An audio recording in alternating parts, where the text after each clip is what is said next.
So I started Ask a Painter Live as to just answer questions from civilians. Hey, you get a free hour with a professional painting contractor. Sure. Somewhere between episode 1 and 10, the painting contractors found out about it, and it stopped being for civilians and homeowners. And it wasn't up to me. I mean, I had this whole business model where I was going to be your DIY guy, or this old house and this and that. Turns out it's way more interesting to painting contractors. So I just let it be. Hey, welcome to another conversation on Aleph Ventures TV. Nick, the one, the only Mr. Slavik. Thanks for making some time to hang out, man. How you doing? Oh, really good. And thank you. And you and all the Aleph guys have always been very complimentary of me. And I recognize that and I appreciate it. Hey, man, there's lots to be complimented by. And I want to talk to you about some of that stuff today. Real quick, for, if there's one person, there likely won't be, but if there is one person who has not heard of you or come across you or is somewhat familiar, or maybe has an idea, but you want to kind of write the story, what should folks know about you? Give a little quick intro. Yeah.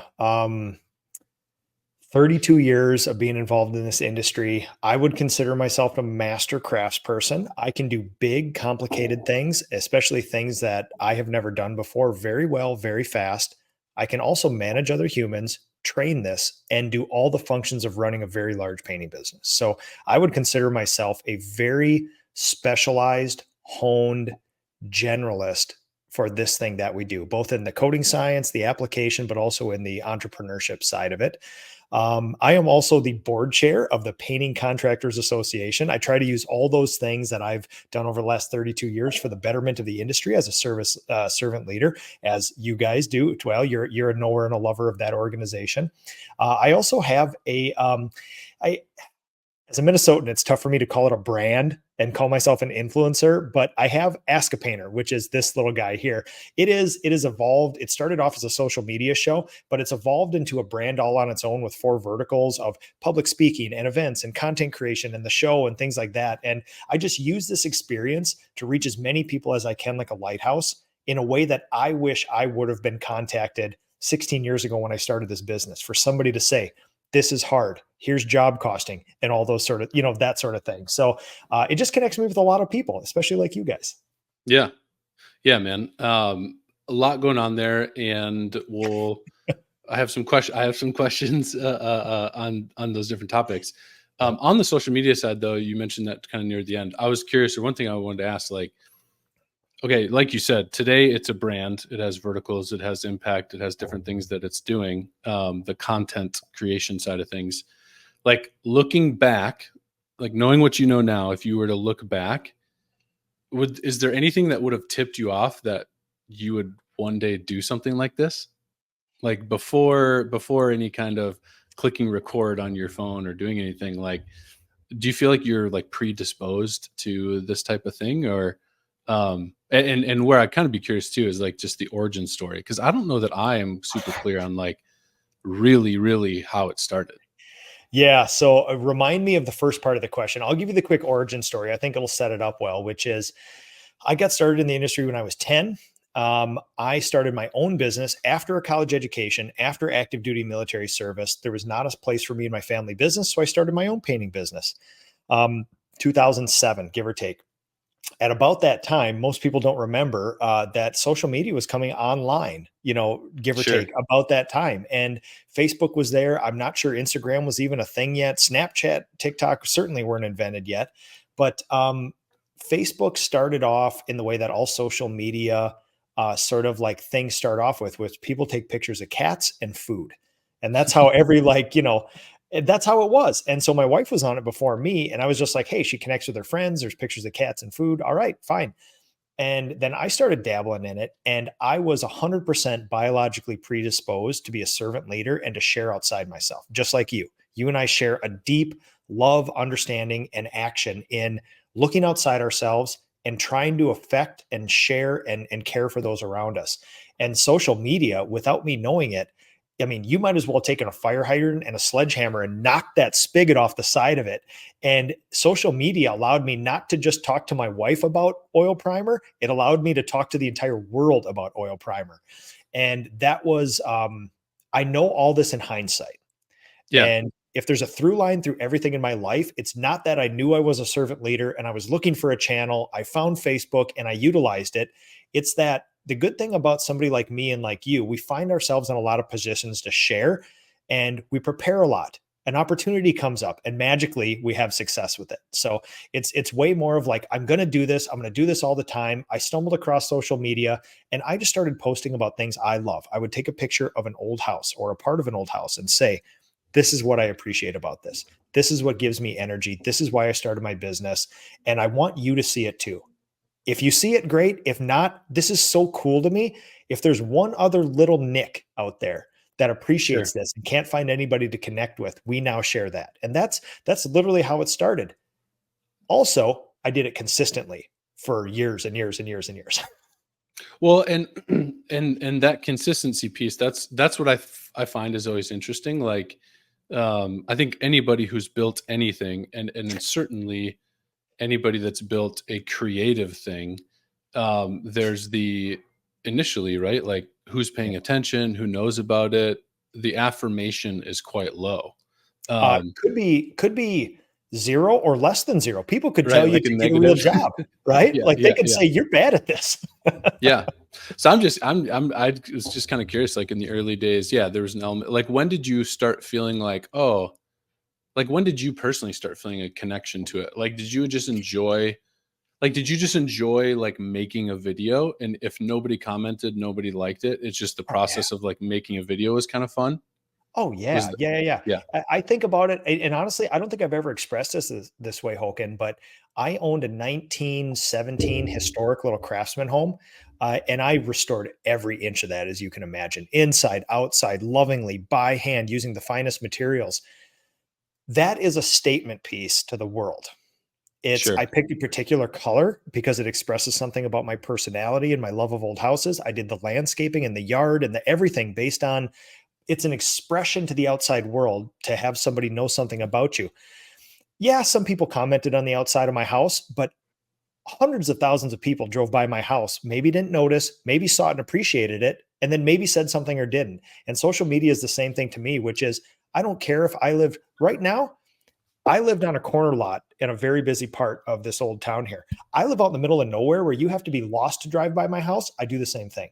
There are going to be very few people that will ever see this house, and I do the same thing. So for me, I'm going to do this regardless, whether people Yeah, see it yeah, or not.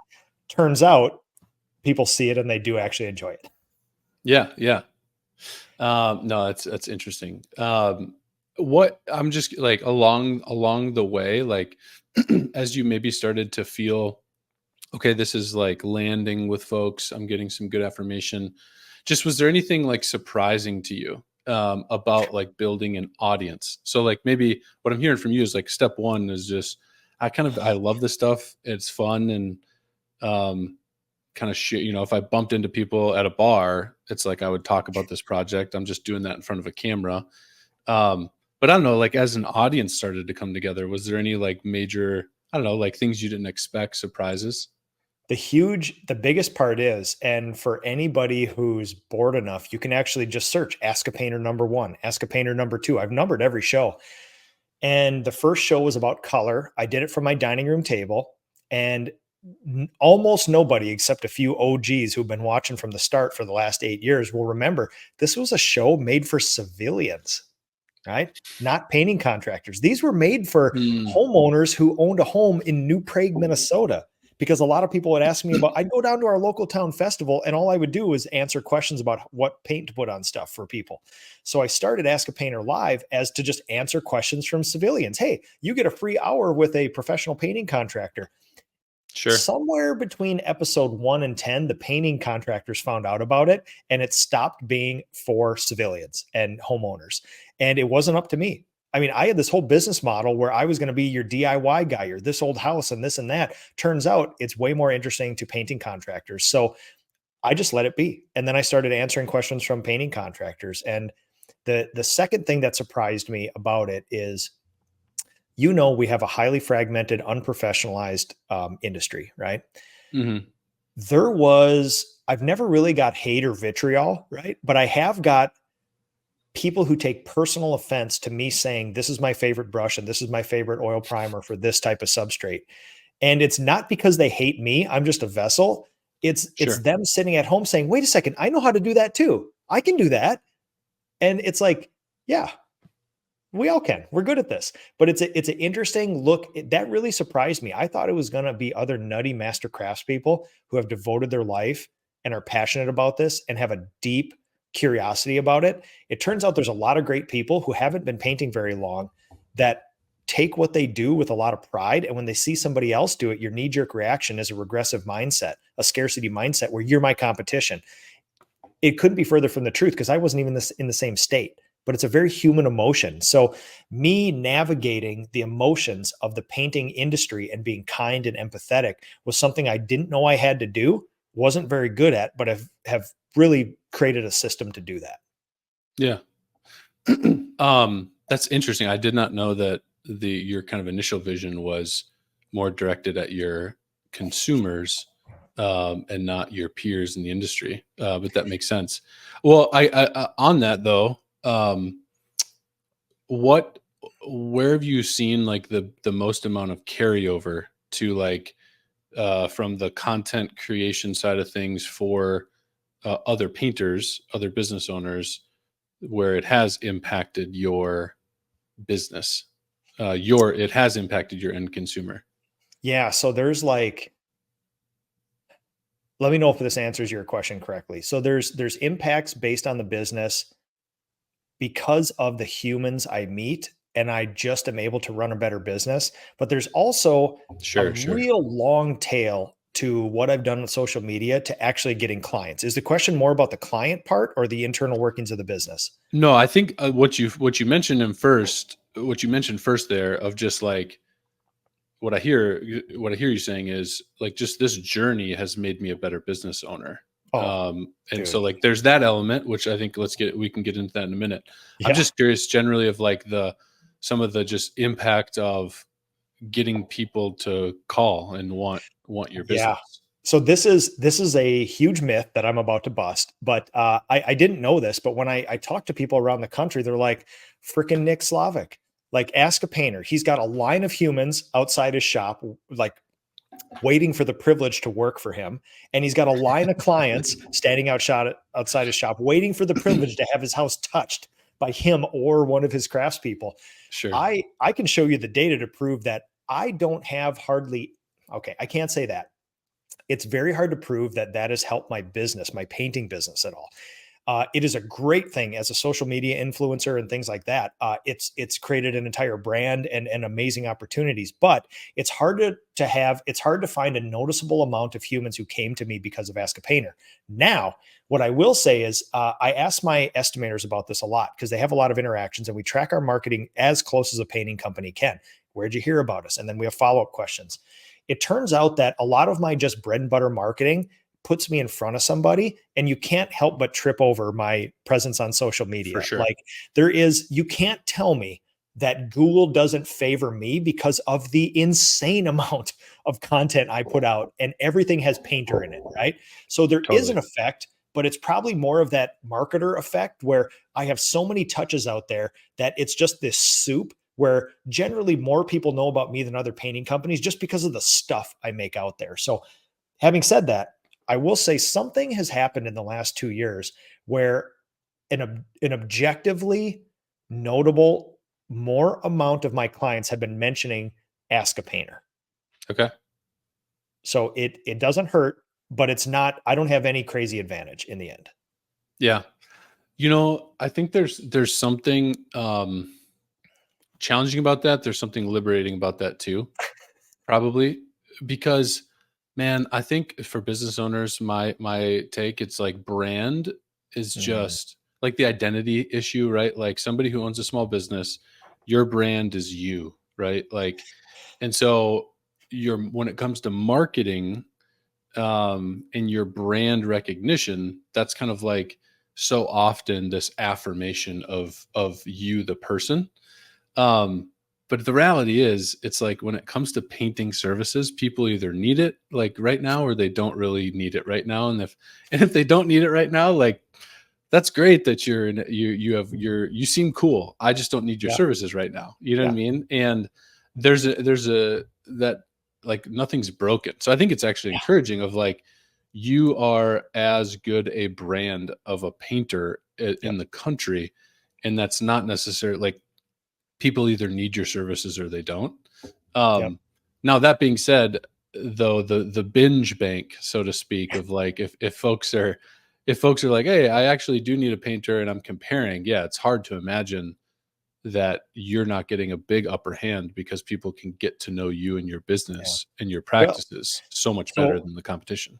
I absolutely, and competition is an interesting word because I believe that the time we have now in the residential painting industry, there really is no competition, right? There are other Sure, painters out there, but it's so fragmented and unprofessionalized that, a competitive advantage in our industry is answer the phone and don't be a crook and be in business, and you will have business. And that's not, with love to the industry.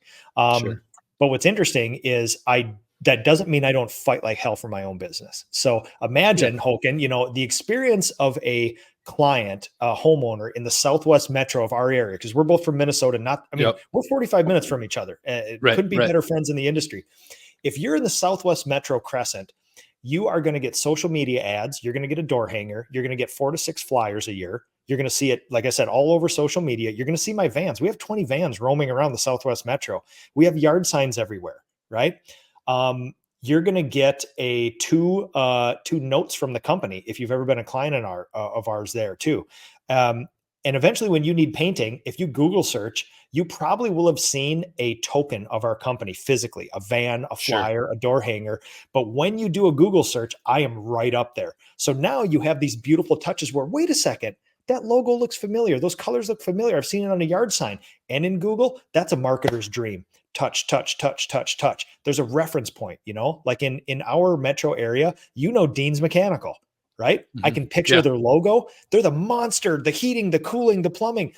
I can picture the dude's face. I can picture his colors. I can picture his ads. I've never used him. I've never sought him out, but touch, vans, billboards, ads, radio. That's what you do. You create soup. And it's funny. I don't know if you've noticed this as you've traveled, as I've traveled.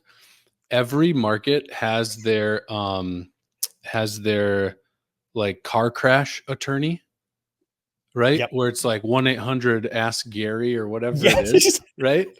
Those It's dudes are PSR everywhere. time. Yeah. Yeah, yeah. But it's like literally every major city I've gone to, they have their version of that Yep. plastered everywhere. And I think to your point, it's kind of like you don't need one of those guys until you need one of those guys. Yep. And you need to have the reps. They're kind of banking mental reps of exposure so that when they need it, Yep. boom, it's like, oh yeah, who is that You're guy? making it easy. It's Yeah, the super moronic sort of like metaphor for that would be there. The world of painting contractors is a balloon full of confetti. In the Southwest Metro, I got about 20% of that confetti, and the homeowner's got a pin in their hand. And sure, there's sure. lots of opportunities for everybody. But the That's second great. they pierce that veil, there's going to be a hell of a lot of Nick Slaviks laying around on the floor right there. And you're going to have to, yeah, you're like, wow, there's a lot of that over here. These tan and beige sort of like confetti pieces, and Yeah, it's hard to get around. You will trip over me. That's what I always say. sure, sure. No, that's great. Well, let's jump back to that other layer that you were kind of speaking to of just like how has this journey impacted my business? Well, it's kind of developed me. And one maybe thing I would say is yes, I would say the industry as a whole is fragmented and unprofessional, but I would say we're we're striving to be uncommon amongst uncommon, so Yes. to speak. So it's like there's an element of really wanting to be an excellent business owner, not just you know play the standard of our industry, but actually wanting to like compare yourselves outside of industry and be Yes. like exceptional. Mhm. Talk to me just about that, like just the journey of how you've been shaped, you've been informed, you've been influenced as you've created content and what that's done for you as a business owner. Yeah, so just meeting other humans. I mean, I'm going to say a whole bunch of things that you guys know and love because I do this with you guys. Years and years and years ago, you guys have built an absolute empire. I knew it when your boss man Jason was Jason in a tiny little office, right? And I've seen his core values in action. I've seen how he moves about. I've seen how he's grouped up with guys like you who share his core values and want something better for the industry.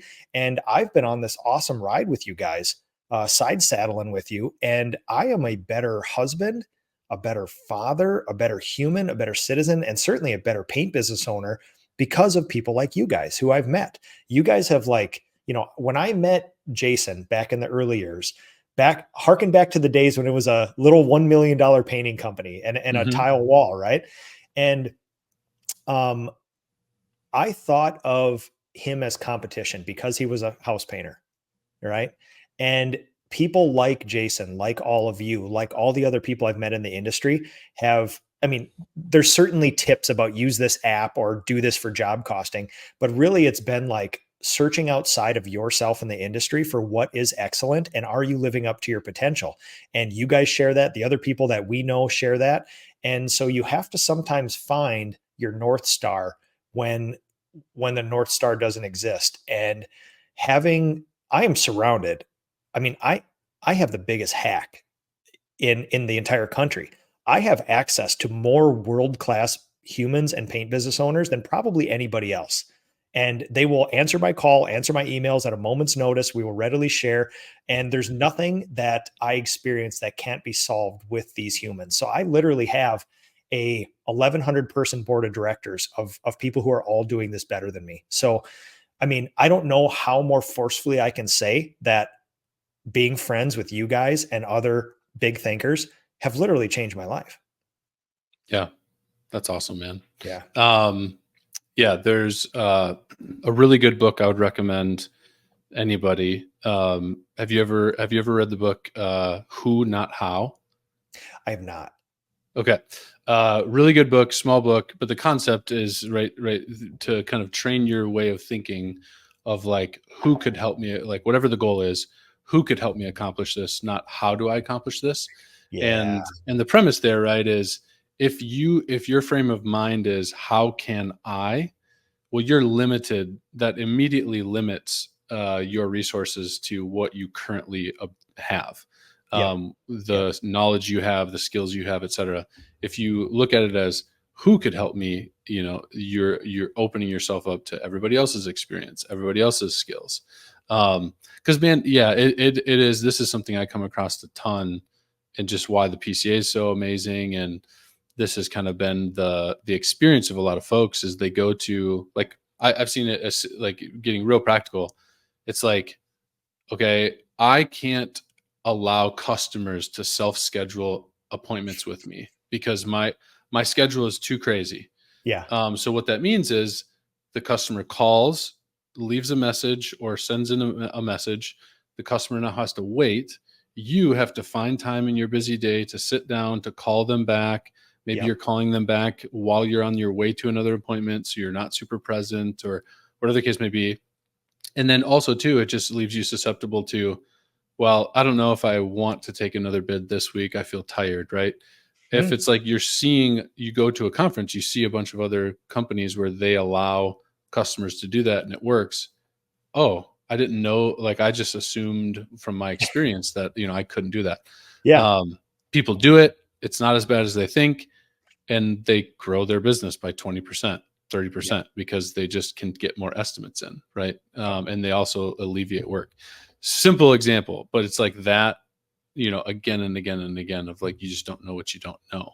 Yeah, agreed. Yeah, you're exposed to things you never would have thought of, and yeah, I'm exposed to a lot of things that early on I should have been worried about that I wasn't, which is even more important because there's always the fun things of like, hey, automatic scheduling or a new app or something, but there's always the things where it's a really interesting feeling to be introduced to something, look around, and all the people you know and respect be like, wait a second, you don't do that, and all of a sudden you get this like pounding in your chest, like, do what? What should I be worried about? And then you think about all the years that you didn't do this and you're like, oh my God, I got to make up for this. So that has What have been some more of useful. those what have some of those been over the years? Two things that immediately come to mind. One is a clinical, like technical sort of thing, which is adding burden to job costing, right? Because Sure. if you hire somebody for $10 an hour, it doesn't cost you $10 an hour. It typically costs you between $12 and $13 an hour because of all the taxes, FICA, SUTA, FUTA, all that other kind of stuff like Yeah. that. So I think for the first entire year I job costed, I was about 25% light on my labor. I was like, man, look at this guy over here killing it. Meanwhile, my labor projections are 25% off. So that's like a clinical thing.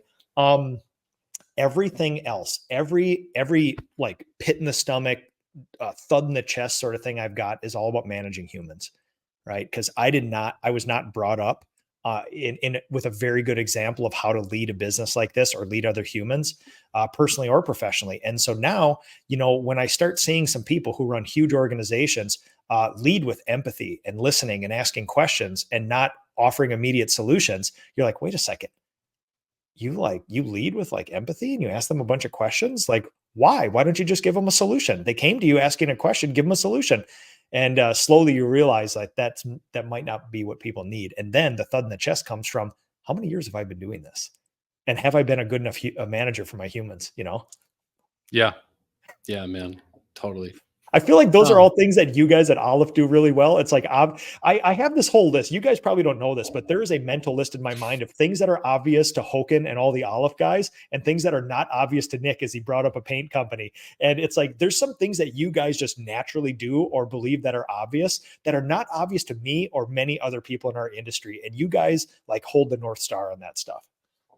well, man, I appreciate that. And I think similar to you, there's an element of, um, a lot of that is not like self-conscious, or there's an element of we have to, right? Like we're a partnership organization. So this is I think one thing where when people start, getting to know us, or if they're looking into partnering with us or something like that, all it feels like a single entity. The reality is Olive Mm, has multiple shareholders. Olive is a partnership itself, right? So we don't invite anybody into anything that we're not yeah. actively participating in or operating through on a day-to-day basis. So yeah, it's like, well, if we want to be successful, we have to do that like every day. We don't have a choice. We have partners, and that partnership, it definitely forces your hand on some of that stuff. But even having an abundance mindset where, just like you said before, how can I do this with somebody else instead of how do you solve this for me? That is not obvious to a vast majority of our industry or a lot of other people. And so that is something that, yeah, that is something that I am grateful that I witness in you guys, because it's interesting to see somebody doing something that's right. And it's interesting to watch somebody doing something where it's in their DNA and it is so obvious to them, they would never even consider otherwise. And you're like, wow, that's really important, evidently, and it tells me how important it is based on how you guys act. And you guys are very consistent with that. So it doesn't go unnoticed. I appreciate that, man. Um, but I'll tell you, I think some of these things are, um, they are going to become more and more common. I mean, I Yes. think like like, yes, fragmented industry, unprofessional. I'll tell you though, man, year after year, I feel like there's some more heavy hitters. I think there's more people leaning into their business, doubling down on their business. Um, so I think there's still a lot of room to grow for the industry, but it's getting. I would say the professionalism bar is raising. I'd be curious, like your thoughts on that. Like, Yeah. where have you seen, like in that Rolodex of contacts you have? I would imagine there's a lot more people that you would want to emulate today than there might have been, 10 years ago. It's awesome. So Jason Paris and I, we travel around the country and we do a bunch of we are very utilitarian. So we try to extract every potential thing that we can from every minute of our time there. And one of the things we do is we try to gather up anecdotal data points for the good of the industry. And the thing that we've noticed in our 5 or 6 years of traveling around together is that when we joined the PCA, and I'm going to say all this with love and respect, and it was an old boys club, right? The average age was very old. The average gender was very male. Long established businesses, W-2 businesses, just standard. This isn't a value judgment, not good or bad. It just is. over the last 6 or 7 years, we have seen systematically and dramatically the industry change. It's younger, more entrepreneurial, more diverse, and much more women getting into it as well too. And I'm seeing innovative business models. I'm seeing hybridized labor models where it's not just 60-person W-2 companies, the old traditional union model, things like that. I'm seeing very, very interesting labor models out there, bifurcated, trifurcated, all sorts of other things. And I am happy to say that 7 years ago, when Jason and I would travel around and we'd look at a crowd of 100 people and say, who here knows about job costing? You'd get one accountant who left his accounting job in the back to be a house painter. And now half the crowds know what job costing is. And it's just proof that two things: super happy that this is happening overwhelmingly because it's your goal, it's my goal, and it's a goal of the Painting Contractors Association to do this. Having said that, though, the Wild West, low hanging fruit, very unique time where you can come in and do almost no business, good things, and still have a lot of business is coming to an end. Like it's gonna Yeah. be incrementally harder to do a very good business because there's going to be so many of these young, diverse entrepreneurs getting into this industry. But that is better for the industry because it makes people like you and me work harder. And in the end, our families are better off and our clients get a better service. Yeah. That's great, man. I'd be curious if you maybe some like shout outs to some of the folks of, if someone's listening to this and it's like, all right, who are some people in the industry that I should like buy a drink at the next Mm. at the next expo, or I should try to pick their brain, or I should try to have them rub off on me. Um, I don't know, any kind of shout outs you'd want to throw out of Yeah. just like So people that you've learned from? there was a guy who had one of the most meaningful conversations at an airport years ago. What was his name? Håkan Hansen.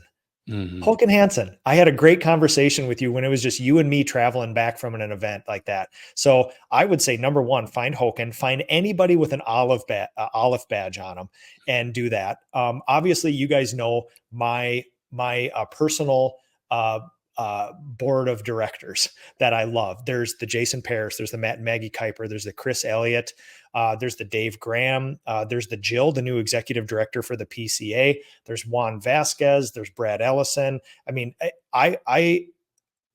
there are 42 other humans that I should mention right there, but Sure, you sure. guys know and love. They're my rat pack in this industry. And we're all servant leaders. We all look outside of each other. So I would say, find every Corey Leister, find every Christian Manhard, find every Noah Cantor, find everybody who's involved. Well, find a PCA member. I mean, that is Yeah, literally the yeah. hack. And if you want the cream of the crop, find a committee leader, find a board of directors member, or one of our officers. And literally, those are the humans who changed my life. That's awesome, man. Yeah. Any suggestions for folks who like how to do that? Maybe some people just feel a little bit more like honestly, as the PCA has kind of upped its game, there's more content, there's more, I think some people might, it's like, oh, Nick is this brand, this Etsy, like, I don't know, any pointers for like approaching folks? I think you've done a good job of that, of building those relationships over time. Anybody who's like intimidated to do that, any tips? Yeah. I will humbly and happily say that I could not be more introverted. I could not be more passive aggressive. And I could not think that more of these people in our industry were my competition when I first joined the PCA. The best thing that ever happened to me was showing up at a PCA expo in New Orleans. And immediately when I walked in, this is my example, and this is a challenge to the industry. If it feels like we're an intimidating bunch, we potentially are, but we could end up being your best friends. I now vacation with people from the Yeah, PCA, our yeah. families together, right? So on my first PCA expo, I walked in and I saw two of the most striking humans that I've ever seen in my life. Um, One was Dave Scaturo, and one was Gina Cord. And they're just like, I mean, in a world of house painting, I'm looking around like, you people look interesting. What's going on here? Very well dressed, very well put together, bright, happy. And immediately they looked at me, and I don't like a lot of eye contact, Hoken. We're Minnesotans here, so we don't do a lot of the direct eye contact. They both looked at me with these like searing dark eyes, and I was like taken aback. And they both walked over. They both put their arm around me and said, like, "Hey, who are you?" And why are you here? What are you doing? What brings you here? They couldn't be more friendly. And at that time, I was a single owner operator of a painting business. I had oil primer on my hands, and I thought this expo was going to be about us talking about painting techniques. Turns Mhm. out it's all business for the most part. They Our first conversation went something like this, where they're just like, oh, they kept asking me. So they do all the things that successful people do. They keep asking you questions about yourself, right? And so I'm answering. I'm from Minnesota. I do this. I do that. Blah, blah, blah. And eventually, I was like, hey, what about you guys? Are you guys house painters too? And they're kind of like, well, yeah, sorta. Except we both run like $20 million commercial and industrial painting companies, and we have multi-state operations and conglomerates and stuff. And I was like, oh, you don't say. I thought we were all just house painters here, you know? They did not look at me. You can imagine a scenario, Hoken, where the owner of a multi-generational, multi-state, $20 million painting organization would see a single house painter and say, that ain't Sure. worth my time. What's that guy going to add to my life? Those two people are some of the closest humans in my life right now. They were on the board of directors. They groomed me for many years to be on the board of directors and to take this servant leadership and to just like leverage it into something big. Yeah. I am doing what I'm doing. I am the chair of this organization because they took the time to give me an entire night. They took me to all the secret parties. They put their arm around me. They introduced me to everybody. I never forgot them, and I will pay them back the rest of my life. And I will say, I dare you to come to one of the PCA events. If you're a single owner operator, if you're struggling, things like that, every Nick, every Dave, every Gina, every Matt and Maggie, every Hoken is going to put their arm around you and take care of you. I dare you to come to a PCA event and not have that experience, because that is everybody's experience. Yeah. No, I would I would second that. Even myself, I would say I do not come from a painting background. So whenever I joined, Paris, back when it was just Paris before Aleph, and then as we've grown, it's like Paris painting is the only painting business been a part of. So there's an element of, like there's no dumb questions. I think increasingly it's a good group, and with anything, there's going to be some black sheep here and there, but you just keep asking people, keep connecting, and you're going to find good relationships. Moral of the Um, story, you don't have to do much. You show up, we'll take it from here. We got yeah, you. yeah. Okay, I want to ask you, bro. So you're running a business. Your business is not small. Not small. On a statistical level, you know the stats better than I do. You have an outlier of a size of company. Mhm. Um, you have this brand that has four verticals, as you say. You're traveling, you're speaking, you're the chair of the PCA. Um, Bro, how, like, you and I know you're gonna want to eat some humble pie here, but spare me of that. As Like, always. uh, undoubtedly, your output is quite exceptional, and Well, thank you. every time I come in contact with you, I walk away being like, "God dang, that dude's output's wild." So, how much of that is, we all have our strengths, we all have our weaknesses. How much of that do you feel like is, as you've grown, and it's like, I do just kind of have a knack for, like, I have kind of a predisposition, a talent, whatever you want to call it, for, like, I have a motor. um and then how much of that is like what you've had to learn how to manage your time? Because I, as somebody who look at what you do, I'm like, dude, I could not have that kind of output, but like, I Yeah. definitely want to learn from you of, like, how do you manage, like, tactfully? How do you do that? Yeah, upfront and honest, I haven't done it well for a lot of years, right? I've always the most probably the one of the more helpful things I can say about this is I think about every 24-hour day as 3 8-hour days, right? And so if you start with a baseline of work for 8, sleep for 8, that leaves you with 8 hours every day. And my philosophy for the last 20 years has been that third 8, as I call it, is going to be divided exactly between family and business. What you don't have in my life, I mean, it's pretty obvious. Like, what's your output? It's like, well, I have between 2 and 4 hours every day extra that I devote towards business, and 2 to 4 hours that I devote towards family. So I think people would be very underwhelmed and sort of unsatisfied when they take a look at my life and say, well, Nick doesn't watch a lot of sports. Nick doesn't he doesn't like hang out at bars with friends. Literally all I do is hang out with my family and work on my business. And what I give up is a lot of that very selfish, I don't want to say unproductive. That's a value judgment. There's not a lot of pure Nick time in there for Sure. things that don't promote my family or my business. And guess what? I'm fine with that. I would prefer it that way. So it's not a sacrifice to me. Sure. And the second thing I will probably say is I will leave a little bit of the humble pie aside and very confidently say, if you want to run a painting business my size and be a social media influencer in this industry, good luck. I love this more than anybody else. There are, it's always, none of us are the best in the world at anything, Hoken, right? Yeah. But you'd be hard pressed to find anybody who has the passion for this more than me. And that is literally like, well, how the output, the motor, the hours, the this and that. This would be a miserable life if I didn't love it this much. Yeah. Honestly.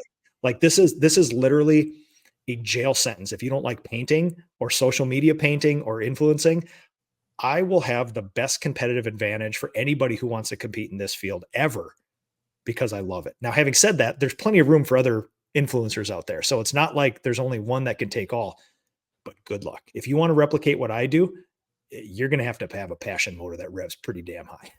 Yeah. Yeah. Totally, man. I, just something I've been thinking about recently is, so I'm a reader. I like reading books. And one of the things, there's always this, like that's something that everybody feels like they should do more of. It's like, oh, I should read more books, or I want to Yeah. read more. And there's this guy, Ryan Holiday. He's an author that I really appreciate, but he's just like, you know how you read a lot?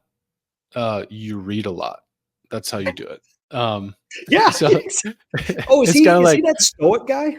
yes, Okay, I have stoicism. heard of He him. kind of, Yeah. Yep. yeah, popularizes it. He's just like, and man, that has absolutely been my experience. It's like, you get through books and you read by doing it. It's like you want to grow your business. I don't know, just that element of like counting the costs.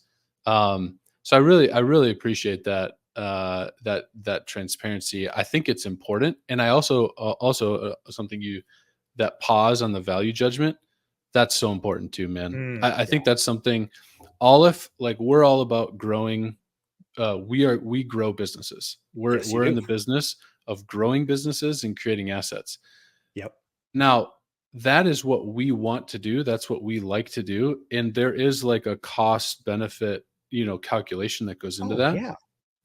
One of the great things about this industry is you can have a lifestyle business. You can have like this industry lends itself to different outcomes.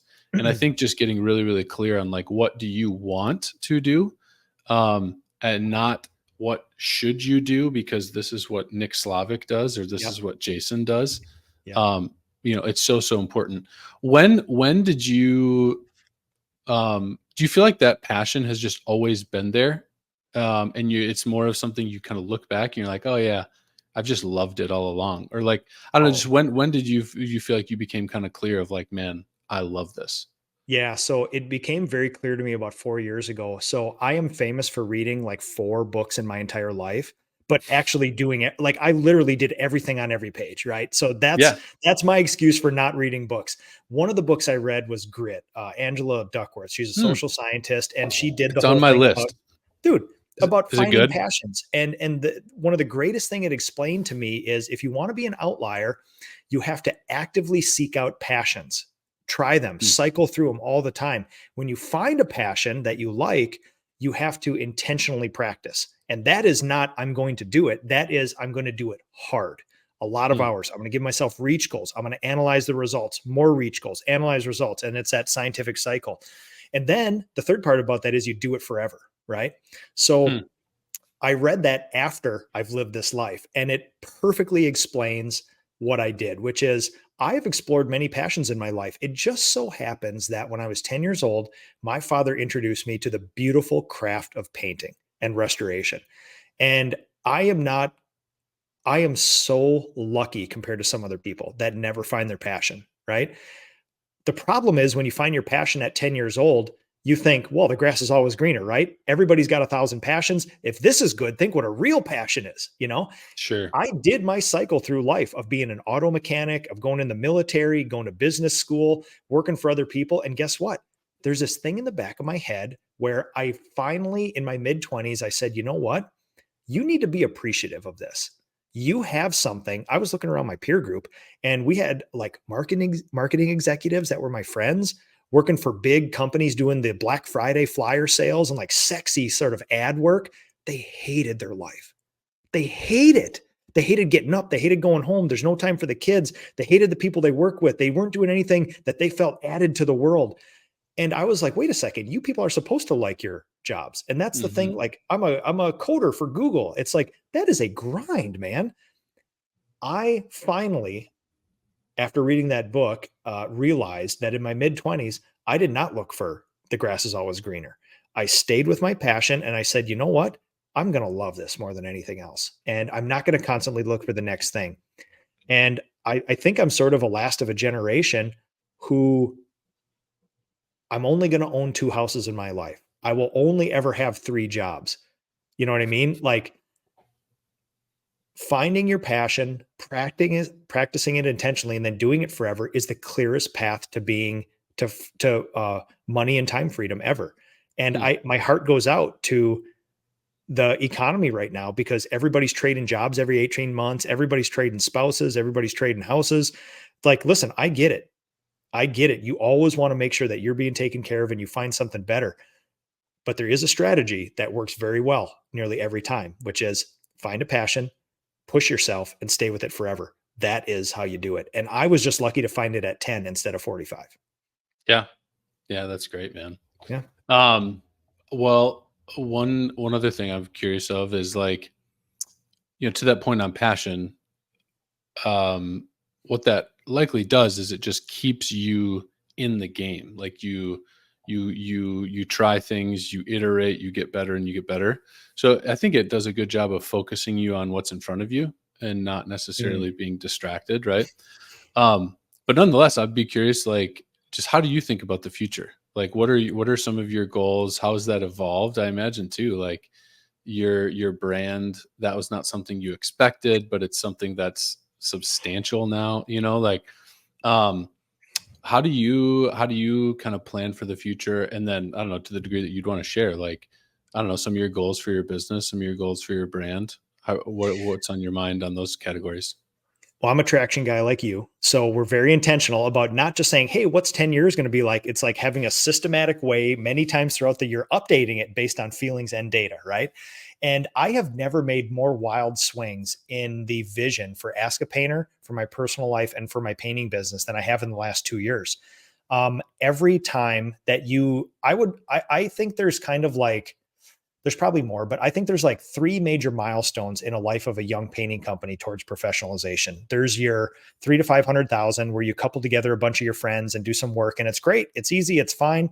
There's the point where you cross that 1.5 to 2 where you actually have to have some other people and manage them and in a professional way.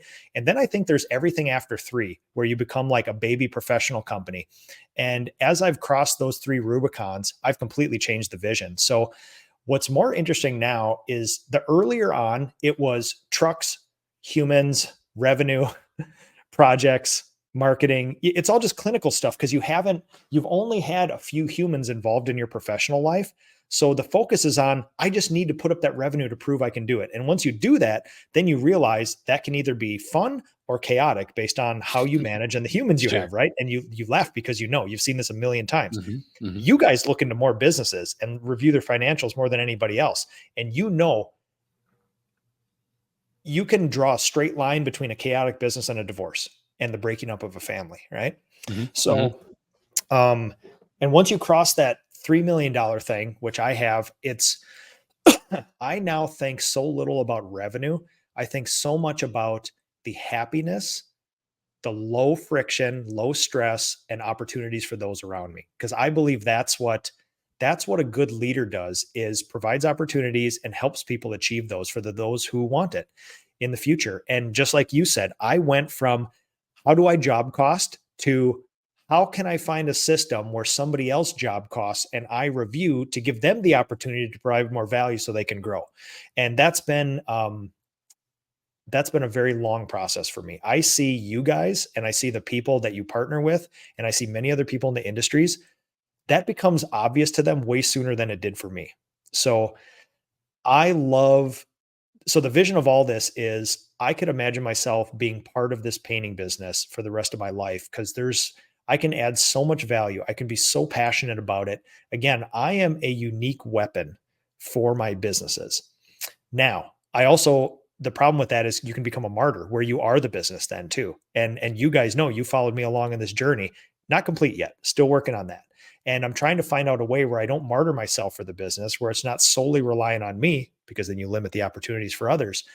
But also, I have a unique opportunity to add value in a very particular way, right? It's like saying, well, listen, I'm the best coder in the world, or I'm one of the best. I have the most passion for coding and I'm in Google, but I don't want to use that skill. That business should be relying on me. Like, why don't you find a way where you can add value in very specific points where needed on the big things a few times a year instead of the day-to-day operations of people punching in and punching out, Totally. Long way around to saying, I think about lifestyle. I think about low friction. I think about high profit. I think about opportunities.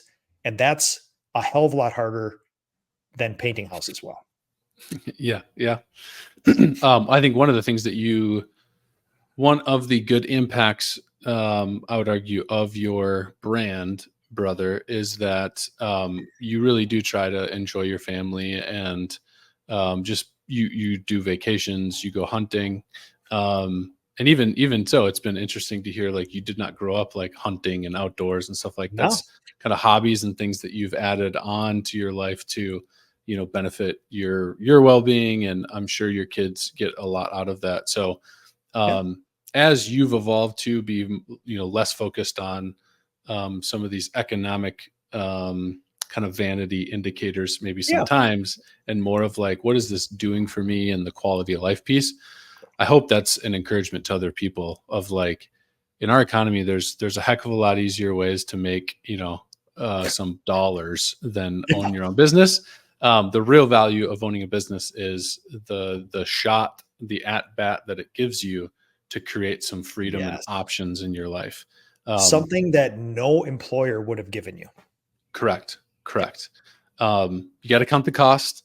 You got to be honest Huge. about what it's going to take to unlock that potential in your business, and be strategic about it. But that is the prize. I think that's something that Chet, our CEO, does a good job of just keeping leading in that vision wise. So He's a guy, I will say, you want to talk about buying a beer, a cup of coffee for somebody, you find old Mr. Chet at any PCA event. If he's the enigma, he just rolls out of a smoke cloud. He's your typical visionary, right? If you ever see a guy named Chet at a PCA function, do whatever you can to say whatever you can to Chet and get his reaction, because I can think of probably 4 conversations with Chet that have had chest thumps, made me reconsider who I am. And yeah, that's a special dude, man. That's a special dude. no doubt, man. No doubt. Well, brother, so are you. And I appreciate you taking the time to have a conversation. Whatever your kind of goals as those evolve, we here at Aleph will be eagerly watching and wanting to tune in. You're a great man. You do a lot of good things for the industry. Appreciate what you do. Appreciate you coming on here as a case in point of that, brother. Well, same to you guys. We're 45 minutes down the road. I once thought we were competitors. Now we're shoulder to shoulder in this industry trying to help other people. And I appreciate you guys. You guys are out there, boots on the ground, physically changing businesses and business owners' life. And it doesn't go unnoticed. And in the history of this industry, decades from now, maybe even a decade from now, we're going to look back at Aleph and you guys and say, holy cow, these dudes did it, man. They like move the needle on an industry. So you guys should be proud of that. Appreciate it, man. You got all kinds of things kind of on your calendar. You're always up to something. Where can people kind of pay attention? Any events, upcoming things? What do you got? Yeah, I'm going hard for the next 18 months. I will likely be chair at least the next 6 months. I think I have 1 year of eligibility at the PCA for next year. Depending if my peers think it's worthy for me to serve or not in that capacity, I will. But either way, you got about 18 months. I'm going to go hard with industry events like nobody has ever seen. You can go to the PCA's website, PCA events. There's virtual and in person, and there is a whole bunch. There's PCA in Espanol for Spanish speakers, Women in Paint. There's our commercial conference. There's our flagship expo. And most importantly, I know you guys are going to play a big hand in this. There's our residential conference here in Minnesota later this year. And if you want to see a very special place, come to that residential conference. The highlight, the penultimate event or the thing of that is a party on the Slavik farm, like literally right outside this window in my Looking forward native to it. prairie wild field with pond, woods, wetland, creek, my box blind, my house, my family, everything. You get to come here and see the most special place on earth to me and share that with me. So that's a unique experience. This is probably not going to be an every year event. So I would say these events are wild this year. I am going hard like nobody's ever been. You guys are always there. Please come to a PCA event, folks. Your life is going to be changed. It's good. Good stuff, man. We'll try to throw some of those links and stuff into the show Thank you. notes. Yeah, those will be great. We're looking forward to those too. So, all right, brother. Have a good rest of your day. Thanks for the time. Appreciate it. Appreciate you.